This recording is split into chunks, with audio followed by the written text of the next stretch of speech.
Hello বন্ধুরা, চলে এলাম একটা ছোটো ভিডিওতে নিয়ে।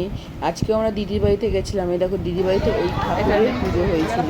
ওই যে ওই দিনে পুজো হয়েছিল, ছোটোখাটো একটা মেলাও বসেছিল, বেশি না, অল্প কিছু বাচ্চাদের খেলনার জিনিসই বসেছিল, এমন কিছু বসেনি। আর ওই টুকটাক মেলাতে যেমন হয় তেমনও বসেছিল, একটু হাড়চুরির দোকান, তারপর একটু স্টলও দিয়েছিল মাঝে মাঝে বাচ্চাদের, ওই খেলনার স্টল, খাবারের কিছু কিছু জিনিস, এইসব টুকটাক। আর এখানে সব থেকে মেন একটা জিনিস খুব সুন্দর লাগবে, আমিও কোনোদিন দেখিনি বন্ধুরা, গাজন উৎসব। এই দেখো, তার মাঝখানে আমরাও একটু ছাড়িনি, সেলফি তুলে নিলাম, জাস্ট একটু ফটো। আমি, দিদি, মা, বোন, মাসি, মানে আমার বোনজি, সবাই মিলে গেছিলাম।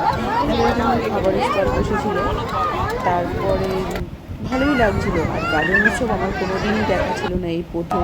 তোমরা কি কখনো গাজন উৎসব দেখেছো?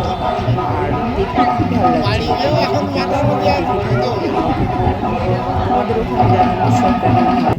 আর আমাদের এখানে তো আমার ভালোই লেগেছে, আমার যেহেতু প্রথম দেখা। তোমাদের যদি ভালো লাগে তো আমার এটা দেখো, আর ভালো লাগলে একটু কমেন্ট করো, আর একটু শেয়ার করো।